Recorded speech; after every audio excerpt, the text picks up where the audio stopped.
पिछली क्लास में हम लोगों ने न्यूमेरिकल शुरू किया था, 2-3 न्यूमेरिकल्स हमने किए थे और उसके आगे हम लोगों को करना था।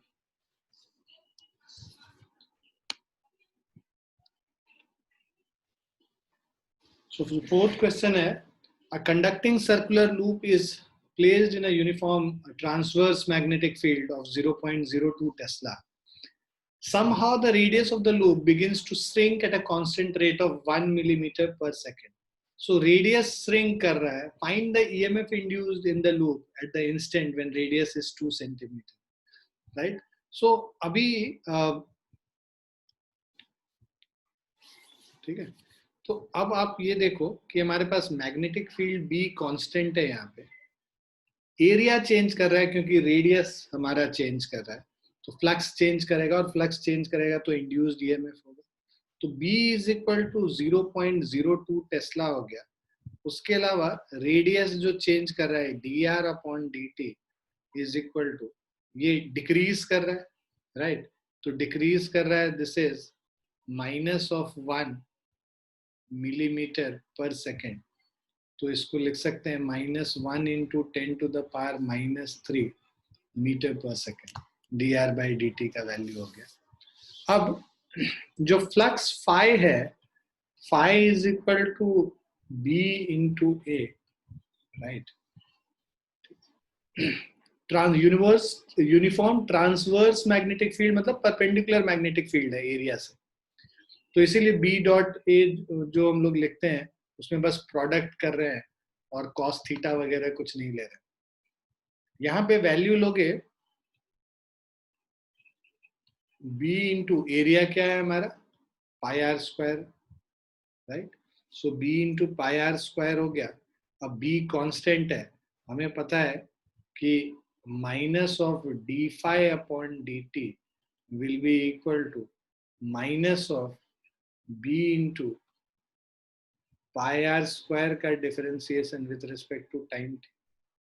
So this is induced EMF E is equal to B का value, so this is minus of B मतलब 0.02 टेस्ला, डिफरेंशिएशन ऑफ πr², तो ये क्या हो जाएगा 2πr, r² का डिफरेंशिएशन 2r होता है, ठीक है? तो पाई कांस्टेंट है, बाहर हो जाएगा, तो 2πr into dr by dt. So induced EMF E is equal to minus of 0.02 into, अब यहाँ पे क्या है 2πr into dr upon dt. सो 2 इंटू 3.14 ले लो, रेडियस r जो है यहाँ पे किस इंस्टेंट पे कह रहा है, at the instant when radius is 2 centimetre, तो 2 सेंटीमीटर मतलब 0.02 इंटू dr बाई dt का वैल्यू -1 इंटू 10⁻⁻3। अब देखो ये माइनस माइनस प्लस हो जाएगा, कैंसिल होके, राइट? माइनस और माइनस प्लस हो गया, तो जो इंड्यूस्ड ईएमएफ है E, this is equal to 2 into 3.14 into 0.02 into 0.02।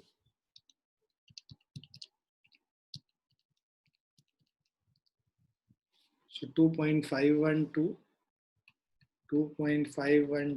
into 10⁻³ into 10⁻³ that is 2.5 into 10⁻⁻6 volts. So this is the induced EMF.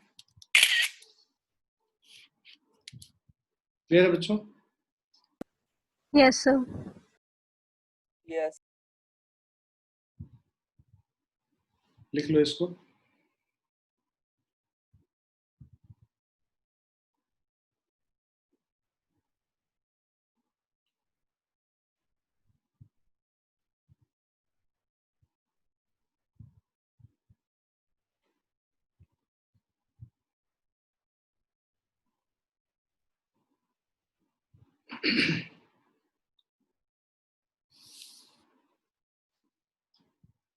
लिख लिया आप लोगों ने?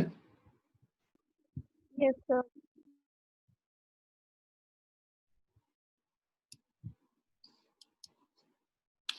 नेक्स्ट पे आते हैं, the flux through a coil perpendicular to its plane and directed into paper is varying according to the relation.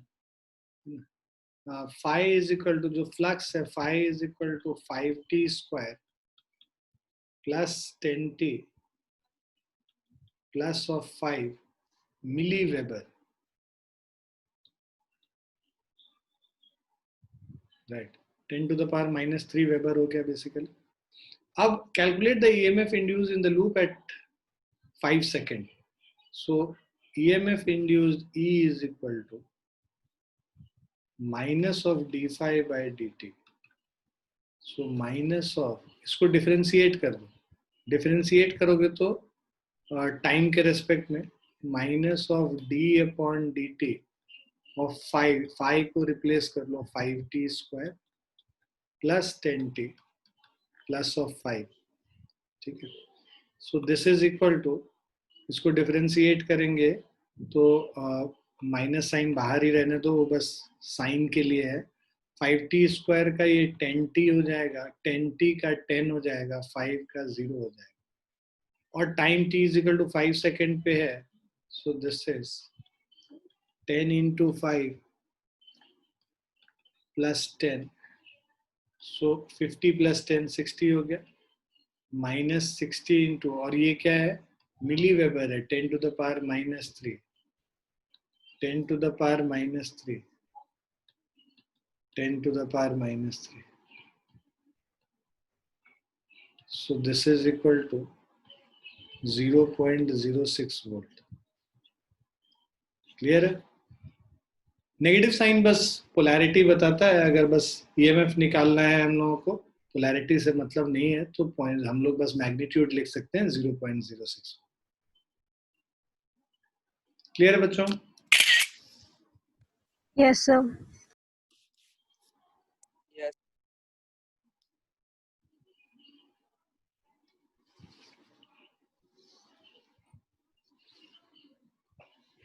लिख लिया सबने?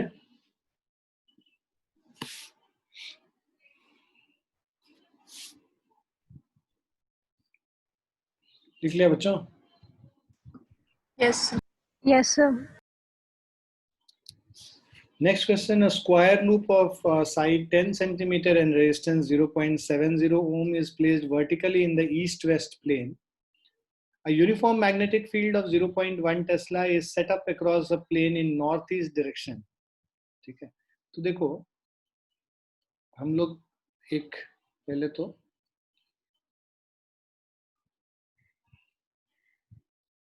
ये ईस्ट वेस्ट प्लेन में ऐसे रखा हुआ है.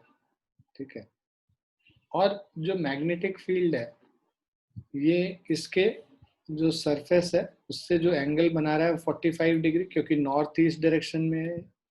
ठीक है, so a square loop of side 10 centimetre, तो इसका साइड 10 सेंटीमीटर है, तो एरिया क्या हो जाएगा 0.1 इंटू 0.1, 0.01 मीटर स्क्वायर हो गया इसका एरिया. ये जो स्क्वायर लूप है उसका एरिया 0.01 मीटर स्क्वायर हो गया, और रेजिस्टेंस जो इस स्क्वायर लूप का है 0.70 ओम is placed vertically in east west plane. A uniform magnetic field B का वैल्यू जो है 0.1 टेस्ला है. ठीक है, across the plane in the northeast direction, so B is equal to 0.1 Tesla है. तो नॉर्थ ईस्ट डायरेक्शन है, तो थीटा जो है इनके बीच में जो एरिया वेक्टर और इसके बीच में थीटा जो होगा वो 45 डिग्री होगा. Now the magnetic field is decrease to 0 in 0.7 seconds. ठीक है, तो टाइम टेकन मैग्नेटिक फील्ड को 0 होने के लिए इस 0.7 सेकेंड्स में 0 हो गया. Determine the magnitude of induced EMF and current during this time interval, during कर ले.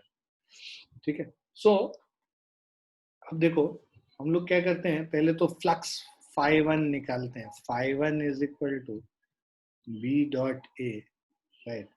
सो b डॉट a करेंगे which is equal to b a cos theta होगा.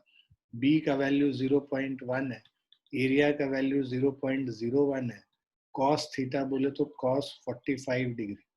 सो this is equal to 1 into 10 to the power minus 3 1 by root 2. तो 1/√2 0.707 होता है into 10 to the power -3 या फिर 7.07 into 10 to the power -4, है ना। ये फ्लक्स हो गया φ1।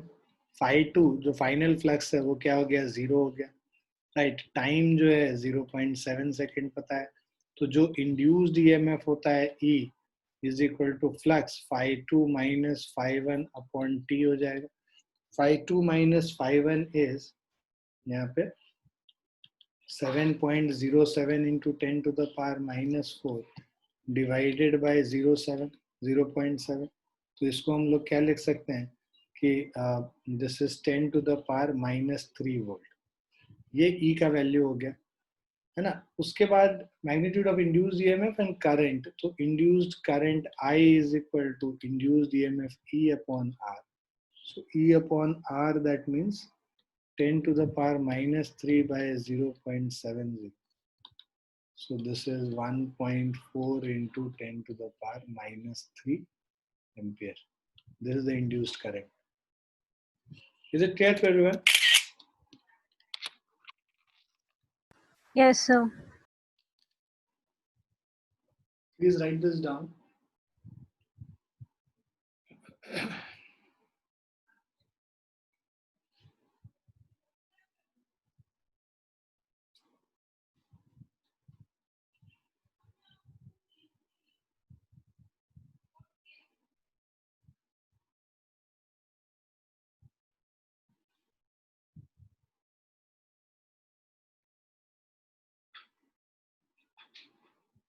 लिख लीजिए, सब लोग लिख लिए?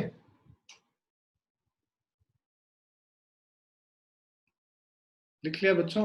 Yes, sir. Yes, sir.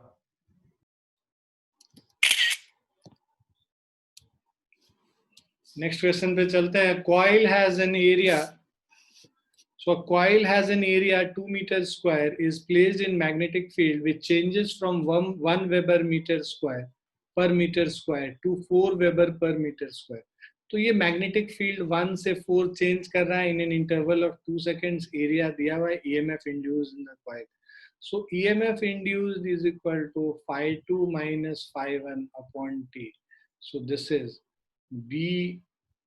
B2 into area A minus B1 into area A divided by time T.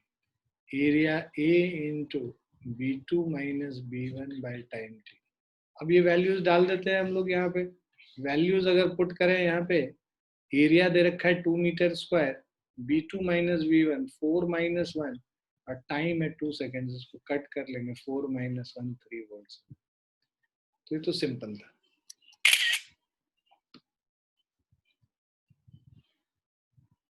Clear है बच्चों? Yes, sir. लिख भी लिया सबने? Yes, sir.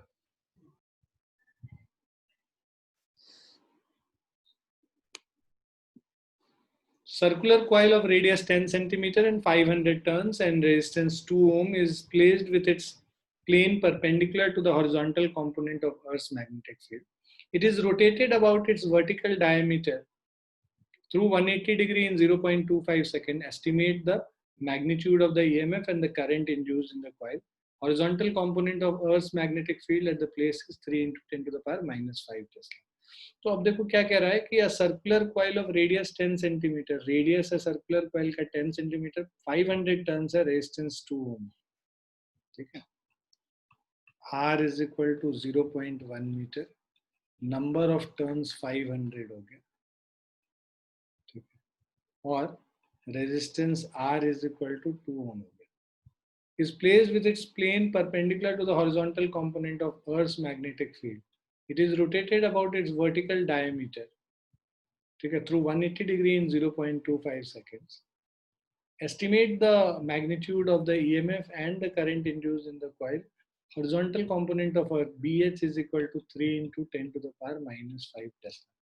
तो अभी हमारे पास इसके अबाउट हम लोग रोटेट कर रहे हैं और 180 डिग्री से रोटेट कर दिया। तो 180 डिग्री से रोटेट कर दिया, तो एरिया क्या हो गया, बिल्कुल एरिया का डायरेक्शन मान लो पहले was going inside the plane of paper, ये घूम के वापस आया तो वाज ये coming out of the plane of paper हो गया। तो बी डॉट ए जो करते हैं फ्लक्स φ2 अगर करेंगे, so this is equal to B dot A, मतलब एक तो हो गया जब एंगल 0 डिग्री था तो B A cos of 0 degree हो जाएगा, है ना, पहले मतलब बाद में 180 डिग्री हो गया बेसिकली, और पहले 0 डिग्री था, φ1 is equal to B A cos of 0 degree हो गया, ठीक है। Induced EMF is equal to φ2 minus φ1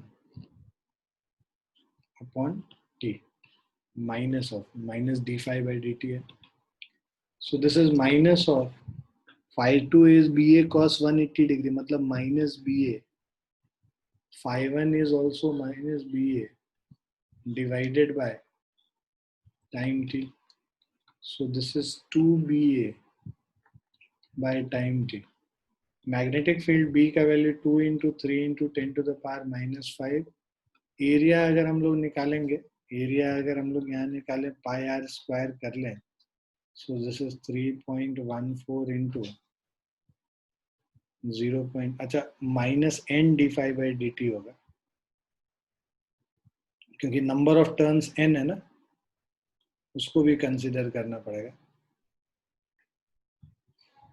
तो एरिया हो गया हमारा 3.14 इंटू 0.1 का स्क्वायर, ठीक है। तो this is 3.14 into 10 to the power minus 2, right. So 2BA into n, so this is 2 into 3 into 10 to the power minus 5 into area है हमारा 3.14 into 10 to the power minus 2 into number of turns हो गया 500 divided by total time जो लग रहा है ये 0.25। इसका वैल्यू कर लेंगे, सबका वैल्यू पुट कर लेंगे, 10 to the power minus 5 minus 2। अब देखो 500 into 2 1000 होता है, इसको कैंसिल करोगे तो यहाँ पे ये कैंसिल हो गया और एक यहाँ -4 हो। 3 into 3.14 9.42 डिवाइडेड बाय 0.25, मतलब 9.42 into 4,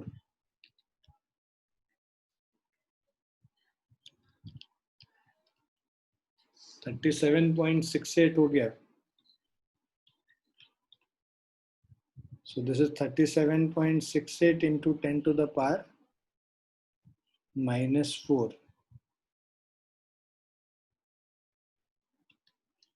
So 3.768 10 to the power minus 3 volt. ये EMF हो गया। Now estimate the magnitude of the EMF and current induced in the coil. So current I is equal to E upon R होता है 3.768 by 2 into 10 to the power minus 3. So this is approximately 1.9 into 10 to the power minus 3. Clear है बच्चों? Yes, sir.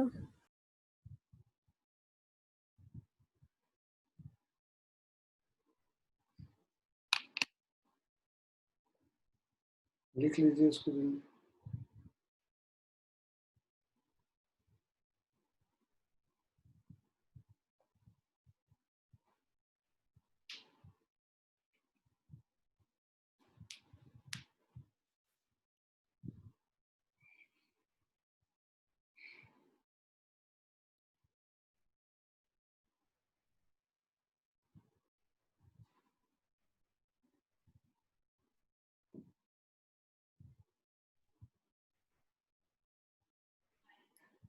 लिख लिया बच्चों? Yes, sir.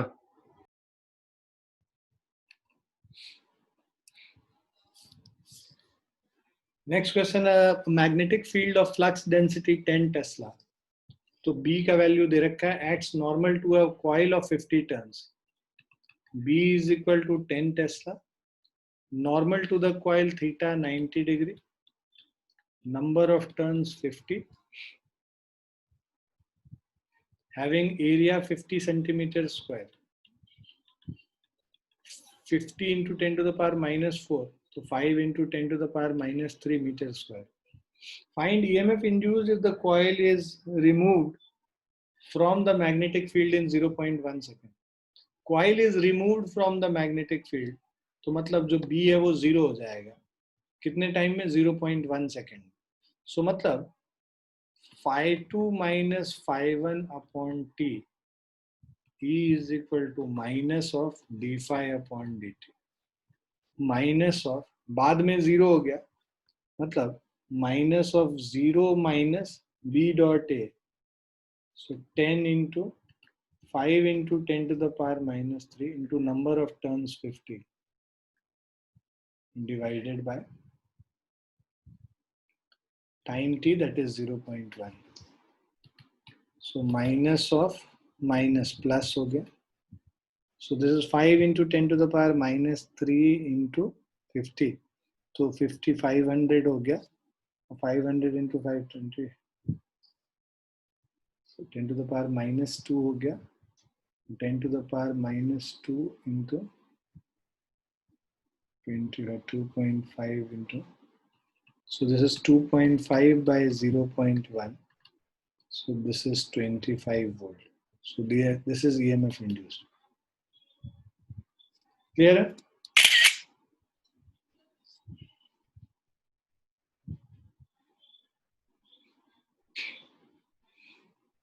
Clear है बच्चों? Yes, sir. लिख लिया सबने?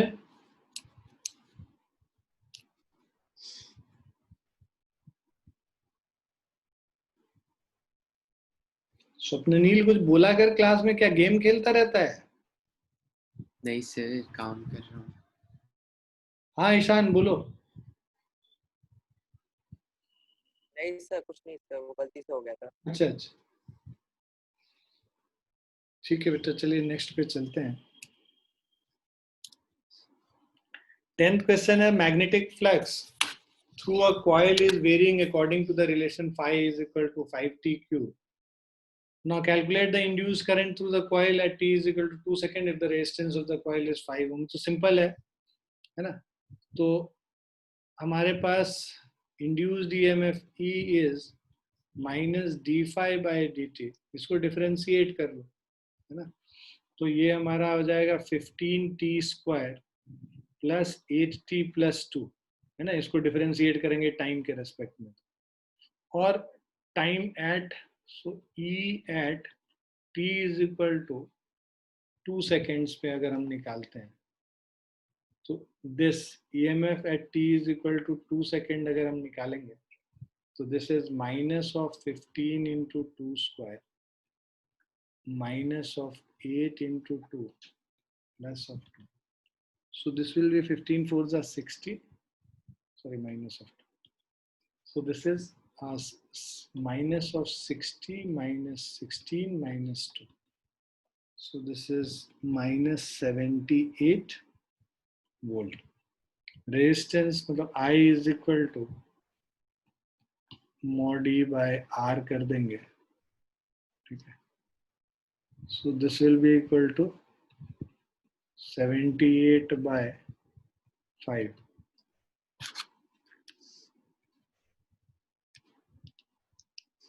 $15.6 ampere.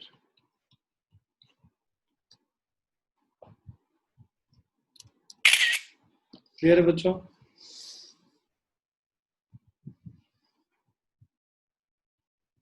Yes, sir. Yes sir.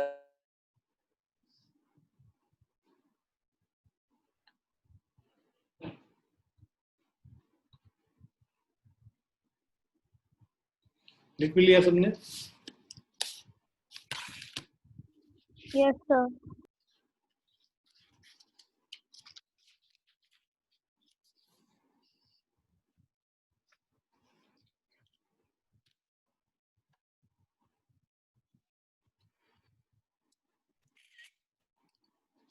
अब हम लोग म्यूचुअल इंडक्शन करेंगे, लास्ट पार्ट है इस चैप्टर का, है ना। सेल्फ इंडक्शन हम लोग कर चुके हैं, म्यूचुअल इंडक्शन करेंगे।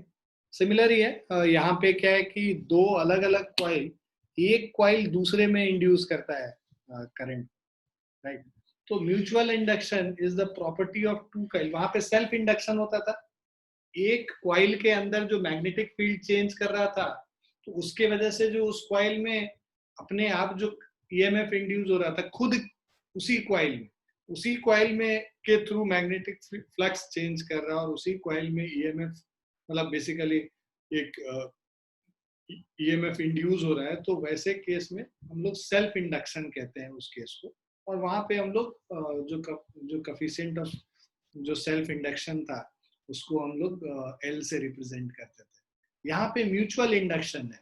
म्यूचुअल इंडक्शन का मतलब एक कॉइल में जो फ्लक्स चेंज करेगा उसकी वजह से उसके पास रखे दूसरे कॉइल में भी फ्लक्स चेंज करेगा, और उसकी वजह से उसमें ईएमएफ इंड्यूस होगा और करंट इंड्यूस होगा।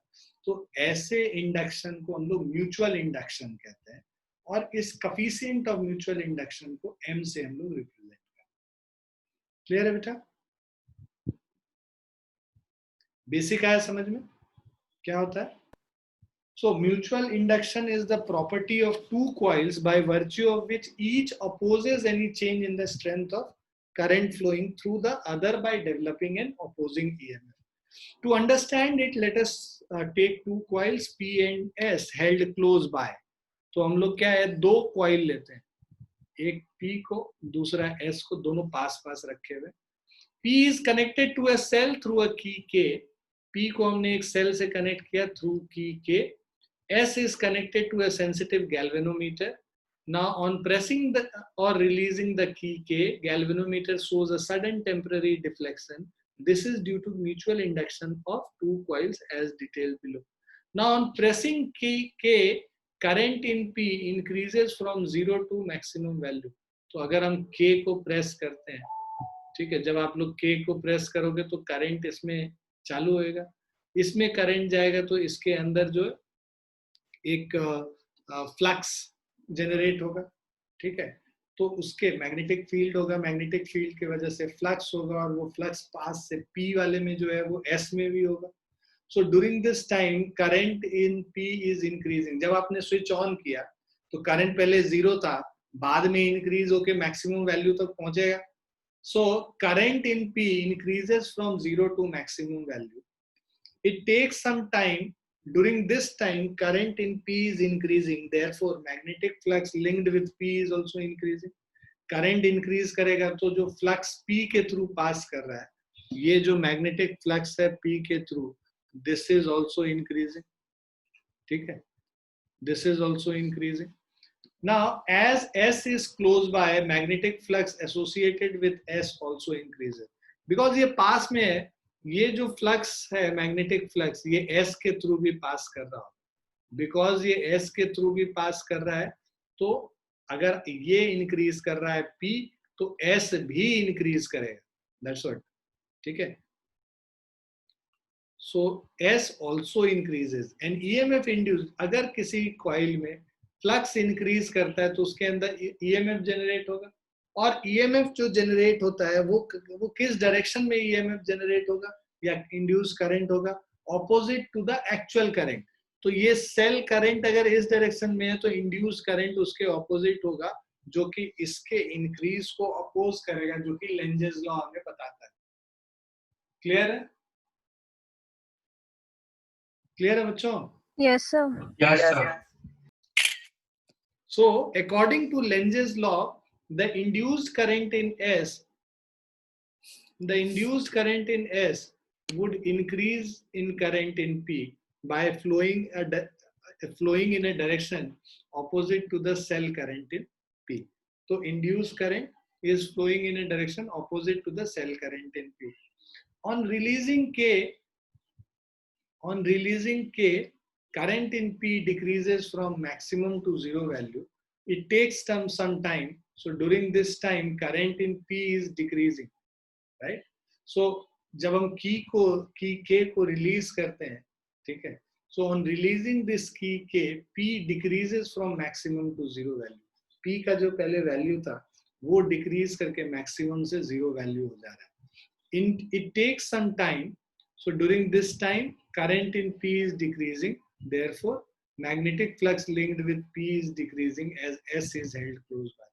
तो अब देखो क्या है कि जब ये P में जब आप की K को ओपन करोगे, पहले क्लोज था, अब ओपन किया, जैसे ही ओपन किया इसमें जो करंट है वो करंट रिड्यूस होगा. ठीक है, करंट जब कम हो रहा होगा, है ना, तो उस केस में क्या है कि जब यहाँ पे करंट लेस होगा तो ये जो इंड्यूस करंट है वो इंड्यूस करंट जो है इसको इंक्रीज करेगा, उसी डायरेक्शन में बढ़ाना चाहेगा. Right. So according to Lenz's law, induced current in S during break flows in the direction of cell current only in P so as to oppose the decrease in current in P. That is, it prolongs the decay of current. तो दोनों case में basically करता क्या है, ये mutual induction के वजह से जो भी जो चेंज हो रहा है उस चेंज को अपोज करने की कोशिश करेगा दूसरा वाला कॉइल. राइट.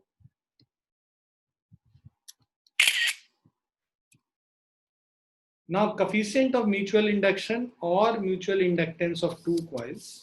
So, अब यहाँ पे क्या है कि suppose I is the strength of the current in one coil. So, phi is the total amount of magnetic flux linked with all the turns of the neighboring coil. So, phi is proportional to I or phi is equal to M into I. तो हमें पता है कि ये जो flux linked है that is directly proportional to the current in one coil. तो जितना एक coil में current होगा phi का वैल्यू उस पर डायरेक्टली प्रोपोर्शनल है. तो phi का अगर प्रोपोर्शनैलिटी साइन को इक्वालिटी साइन से रिप्लेस करते हैं तो phi क्या हो जाएगा, m into I के बराबर हो जाए. राइट. सो ये प्रोपोर्शनैलिटी साइन को जब इक्वालिटी साइन से रिप्लेस करेंगे तो कांस्टेंट ऑफ प्रोपोर्शनैलिटी m भी आता है और phi का वैल्यू m into I हो जाता है, where m is a constant of proportionality and is called the coefficient of mutual induction, है ना, और mutual inductance of two coils. So phi is equal to m into I. जैसे वहां पे phi is equal to L into I था single coil में, यहाँ जब दो कॉइल होंगे तो phi is equal to m into I होगा, और m क्या है, coefficient of mutual inductance between these two coils. Clear है बेटा?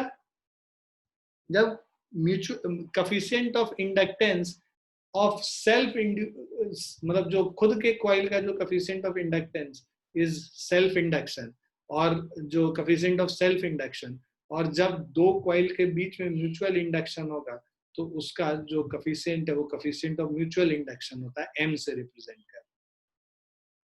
सो यही कह रहा है कि भाई अगर I का वैल्यू 1 कर दोगे तो phi का वैल्यू m के बराबर हो जाएगा. यहाँ पे I का वैल्यू इस इक्वेशन में 1 करोगे तो phi का वैल्यू m के बराबर हो जाएगा. So coefficient of mutual induction or mutual inductance of two coil is numerically equal to the amount of magnetic flux linked with one coil when unit current flows through the neighboring coil. उसी तरह the EMF induced in the neighboring coil is given by E is equal to minus d phi by dt. Phi के जगह हम लोग क्या put कर लेंगे, mi put कर लेंगे, m बाहर हो जाएगा तो E is equal to minus m di by dt. तो flux phi is equal to mi हो गया, और EMF E is equal to minus m di by dt. वहां पे क्या था, L di by dt था,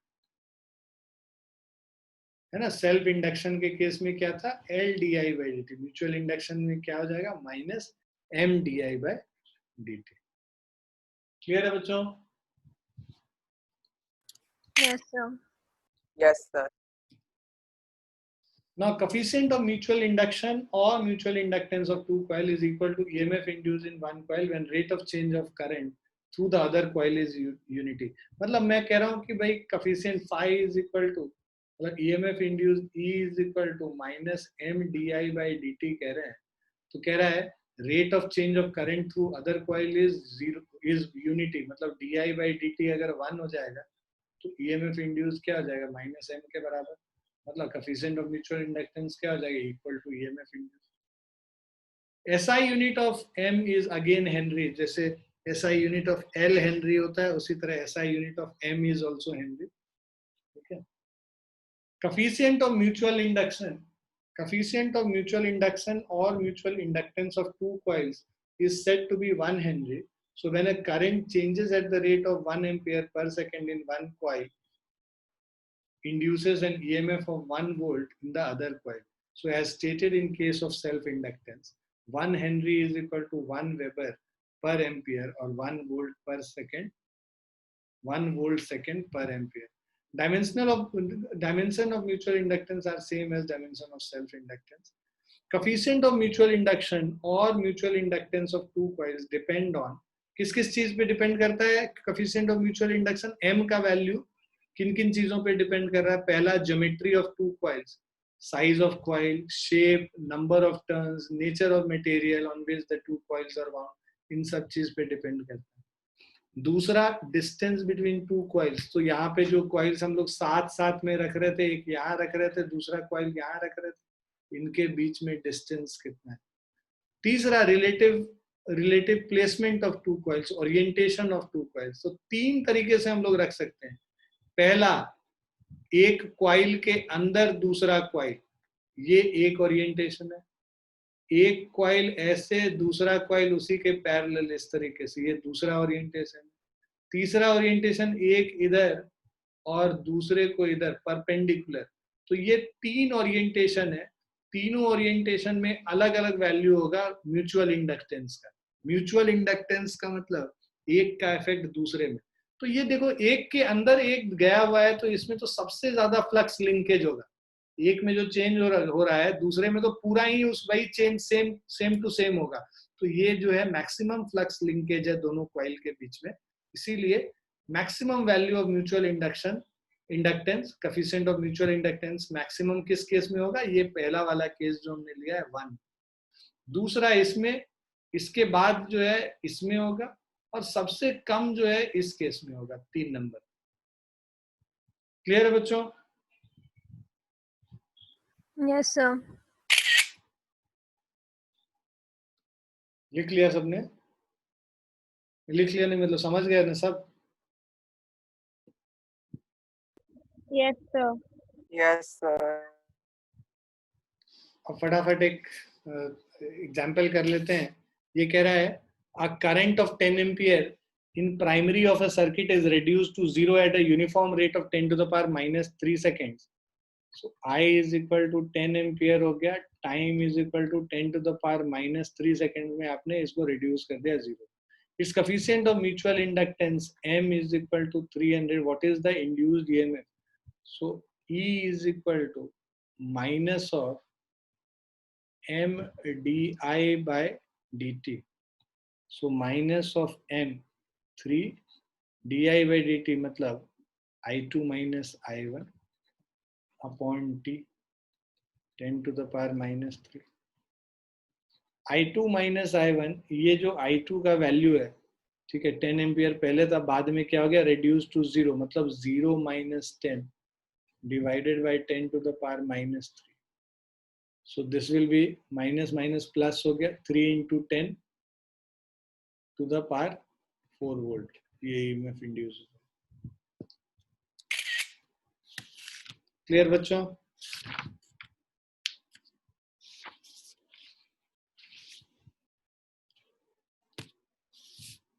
क्लियर है बच्चों?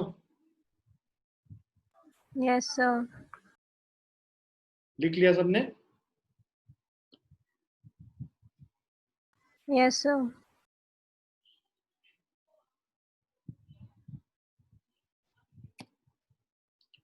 अब ये mutual inductance of two long coaxial solenoid, दो सोलेनॉइड है, उनके बीच में म्यूचुअल इंडक्टेंस का वैल्यू निकालने का है.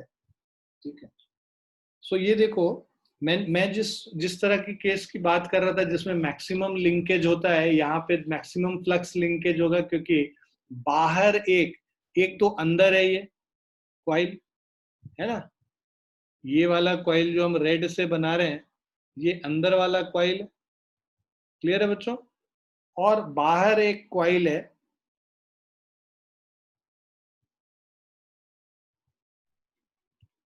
जो बाहर वाला कॉइल है. So this is the outer coil जो हम ब्लू से बना रहे हैं. ठीक है. अब ये दोनों कॉइल जो है एक के अंदर एक इस तरीके से, ठीक,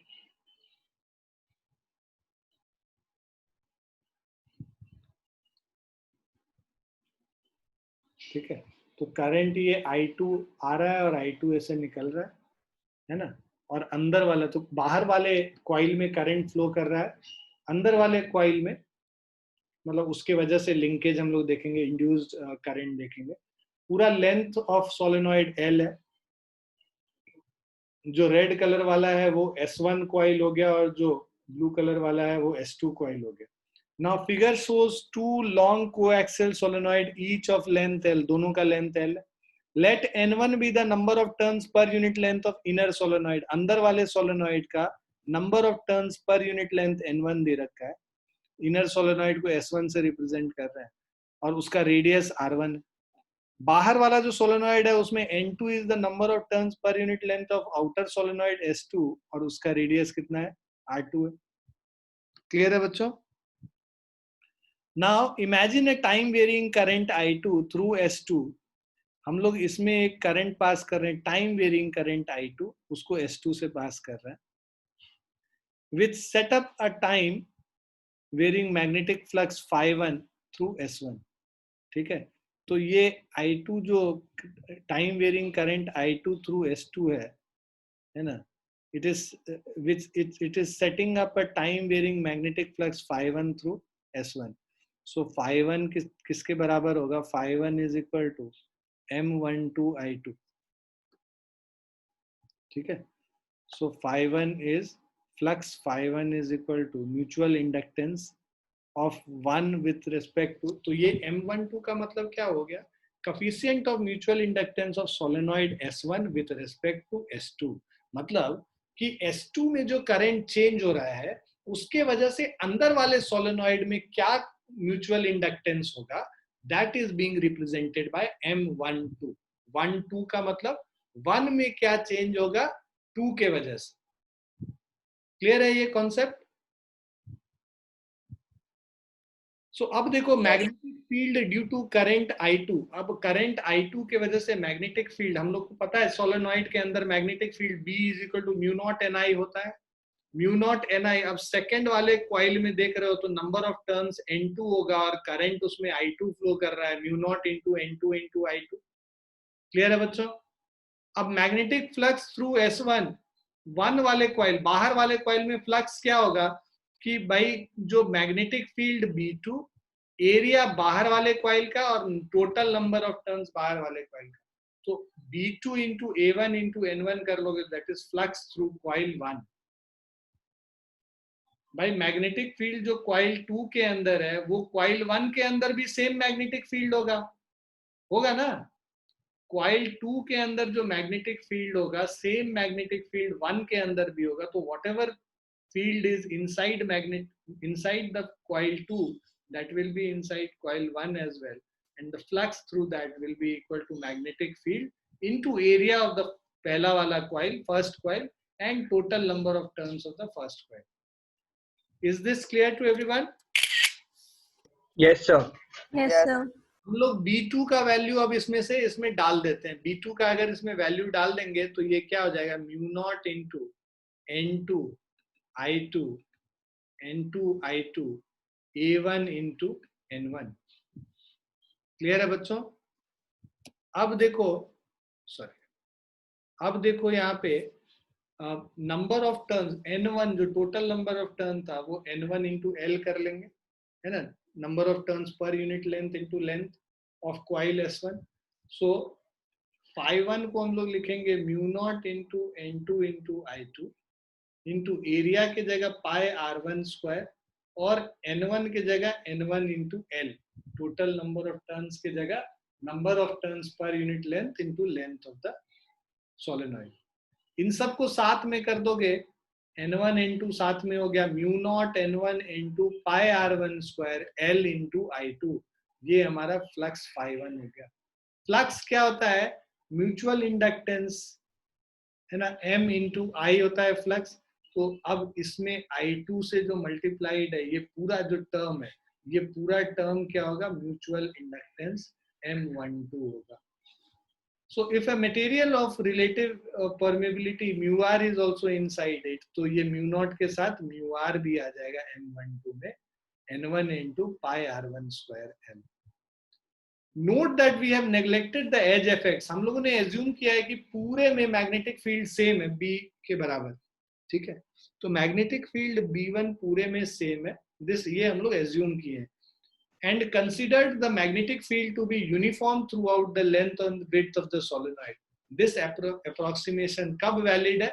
जब length L is very very greater than R2. L का value R2 से बहुत ज्यादा है ना, is very very large than R2. उस केस में हम लोग ये edge effects को neglect करते हैं. हम लोग मानते हैं कि पूरे solenoid के अंदर magnetic field same है. क्लियर है बच्चों? Yes, sir. सेम चीज अब हम लोग दूसरे वाले कॉइल के लिए, मतलब इसमें हम लोग क्या कंसिडर कर रहे हैं अब कि जो पहले वाले में हम लोगों ने क्या, अब इसमें रिवर्स केस एज्यूम करेंगे कि a time varying current I1 passes through solenoid S1. तो यहाँ पे तो I2 था, अब इसको हटा दो, अब सोलेनॉइड इसमें I1 करंट पास कर रहा है, अंदर वाले में एक करंट जो है पास कर रहा है I1, ठीक है. तो इसका रिवर्स केस देख रहे हैं पहले वाले का. पहले वाले में क्या देखा कि बाहर वाले में जो करंट चेंज हो रहा है उसके वजह से फ्लक्स लिंकेज देख रहे थे अंदर वाले में.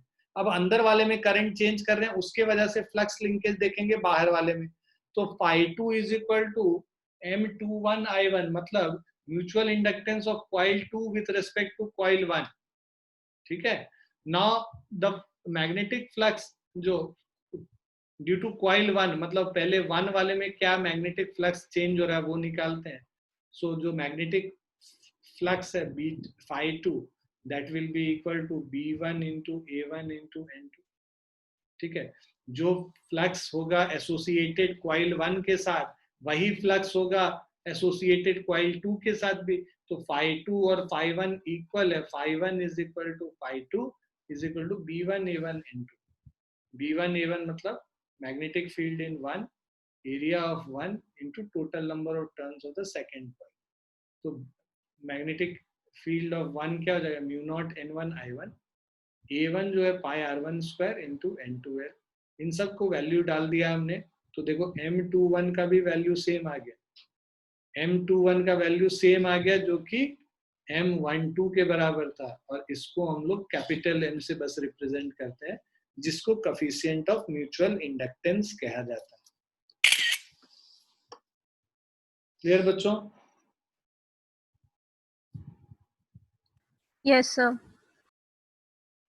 सो वही चीज यहाँ पे लिख रहा है कि coefficient of mutual inductance M12 is equal to M21 is equal to M, which is mu naught N1 N2 pi R1 square into L. ये वैल्यू होता है coefficient of mutual inductance. So coefficient of mutual inductance of two coils depend on their geometry. किस किस चीज पे depend कर रहा है? ज्योमेट्री. देखो R1 पे डिपेंड कर रहा है, L पे डिपेंड कर रहा है, मतलब ज्योमेट्री. देयर सेपरेशन, उनके बीच का जो सेपरेशन उस पे भी डिपेंड करेगा. और रिलेटिव ओरिएंटेशन, कैसे रखा हुआ है उस पे भी डिपेंड करेगा. कैसे रखा हुआ उस पे हम लोग अभी बात करेंगे, अभी चर्चा करेंगे 2 मिनट के लिए. सो अब इसको हम लोग वैसे भी लिख सकते हैं भाई, N1 जो है number of turns per unit length से रिप्लेस कर दें, N2 को total number of turns N2 by L से रिप्लेस कर लें, और यहाँ L और L को कैंसिल करके लिखें तो म्यू नॉट N1 N2 पाई R1 स्क्वायर. बेसिकली ये एरिया है, area of the first inner solenoid divided by L.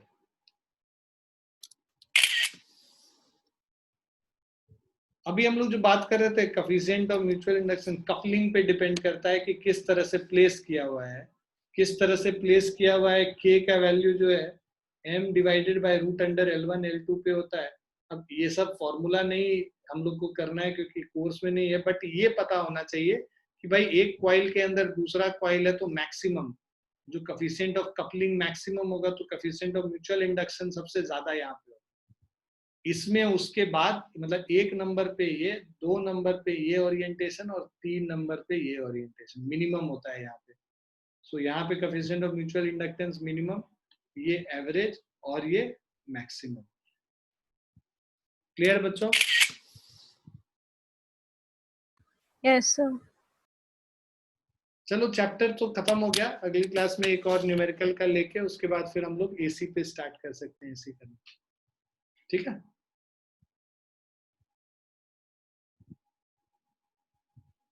सो आप लोग इसको कर लेना, है ना? We'll stop here for the day.